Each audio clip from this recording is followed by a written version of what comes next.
All right, we have some time for Q&A now. So if I can get the authors or presenters from the papers in this session to come on up, and if I can get an SV with a microphone, we'll go ahead and set up a row of chairs here. Just grab a chair and we'll spread you all out. And we'll take any questions from the audience.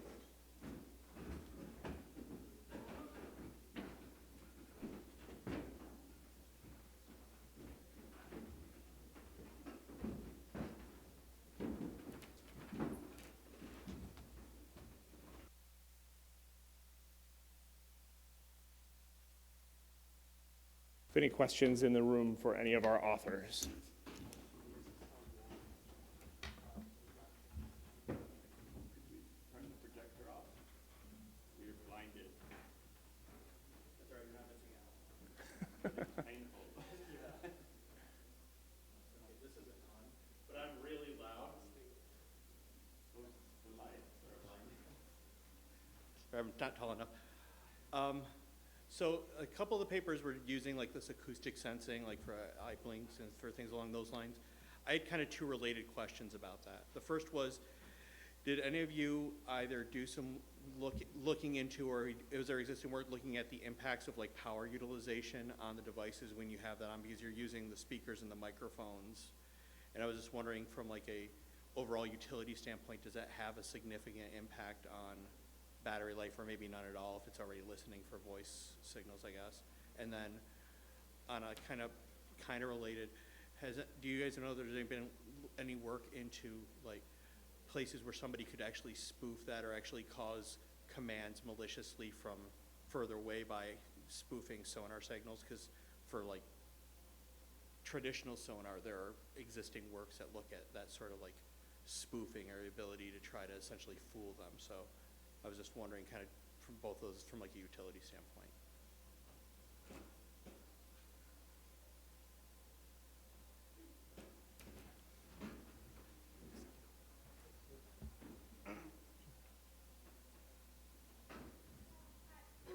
Thanks for your question. Well, my work is about using acoustic signal to sense eye blink. And for the things about acoustic signal, as we use ultrasonic acoustic signal and transmitted by the smartphone, so there is no influence on any human listening or other things. And for the commands, well, for the thing you mentioned about spoofing, we didn't test about it. Actually, my work just want to try to find a new interaction way, like using the commands, and which is your self-defined commands. Actually, if you define the commands by yourself and nobody knows what does that commands mean, so maybe it can be stolen by others. Thank you so much. Thank you. Any comments from any of our other speakers about power utilization or? I didn't present sonar work today, but I did some sonar work in the past on a smartwatch, and we ran a continuous sonar signal for duration of a study, and we monitored battery life of the device, very casual measurement, but it dropped about 5 to 10% in the hour of continuous use. We concluded this is not really meaningful unless you're scanning continuously for a really long period. You're not going to notice. Like a system which opportunistically turns it on and off is not going to have much of an impact, even on a watch. So with a smartphone, no problems. Thank you. Okay. Yeah, I can speak of the smartphone perspective. I think for sure the answer is yes, it will consume more power.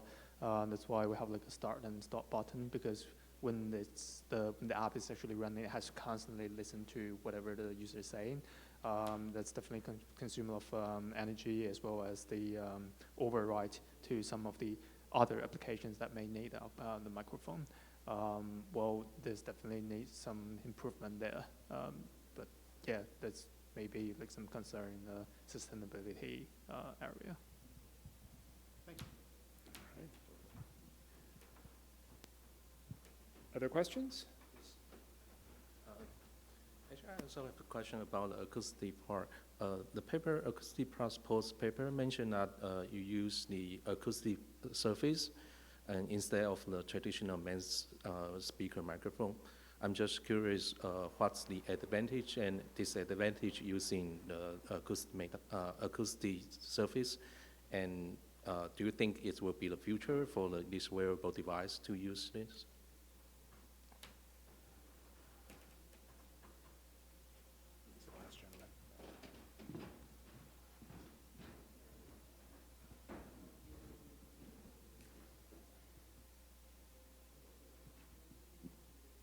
the acoustic surface is not so special technology, and we think the advantage of the acoustic surface is that the acoustic surface can make sound more loudly or more clearly, and yes, and we can get the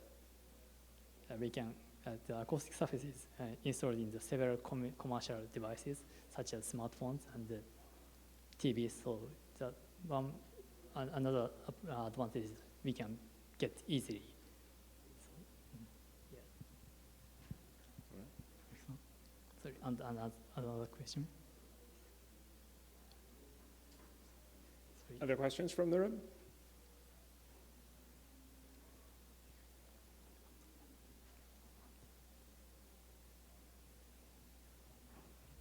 So I'll ask a little bit of one across everybody.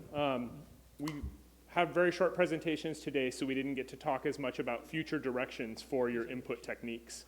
Could any of you speculate a little bit more about what the next steps would be for applying the technologies that you've presented today in a real-world scenario or a particular use case that you think it would be particularly good at solving a problem that we have in computer systems today?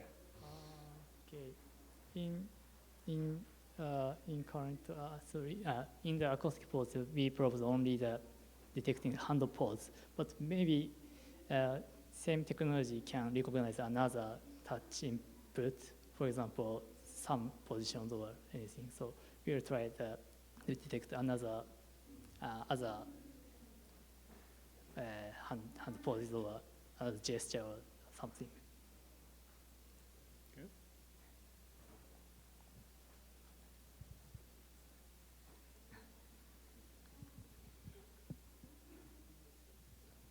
In our method, the touch interaction is acquired high accuracy, but non-touch interaction, some gesture is about 50%. So it is need to improve the recognition accuracy. This is because non-touch interaction is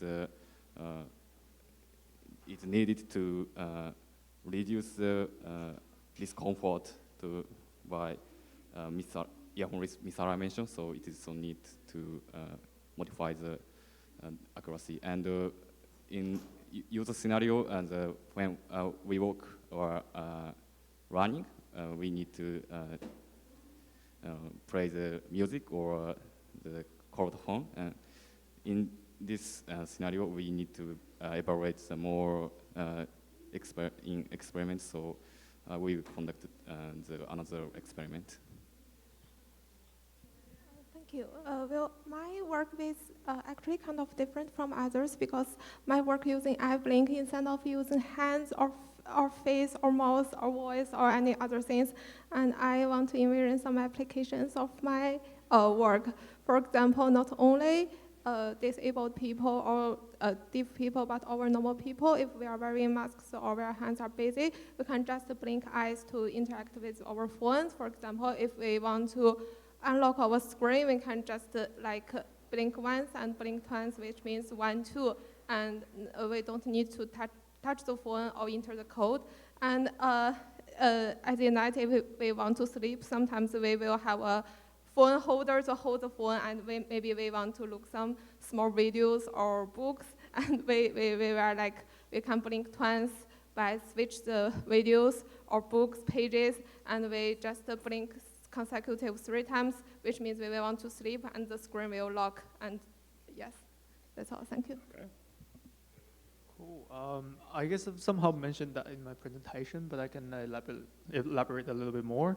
So speaking of the voice recognition, I think Whisper already solved the problem, honestly. But with the large language model, there's a lot of things that we could do. For example, one of the results we find is with proper prompt design, we can actually deal with some of the commands that's really vague. For example, you have your Uber Eats app and you have your Uber Eats voucher, and I want to redeem my voucher, but I don't know where exactly I should go. Or you're senior people, they may not that familiar with like nowadays technologies. And some of the UI of the app is quite complicated. So we find that large language model with like a proper guidance, it's able to predict like what is the most likely button to be triggered to reach to the destination. Back to the scenario I said, when I asked it like, hey, is Uber Eats app, I want to redeem my voucher, what are the steps? And surprisingly, it would just say, oh, click my account, click the wallet, and there's a redeem button.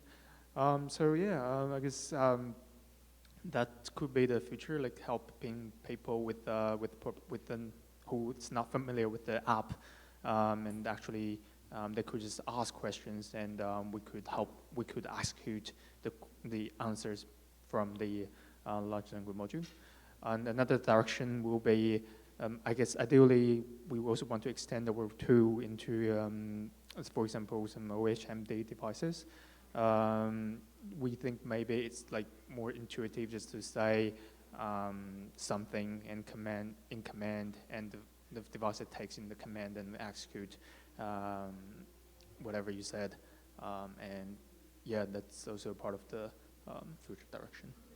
Thank you.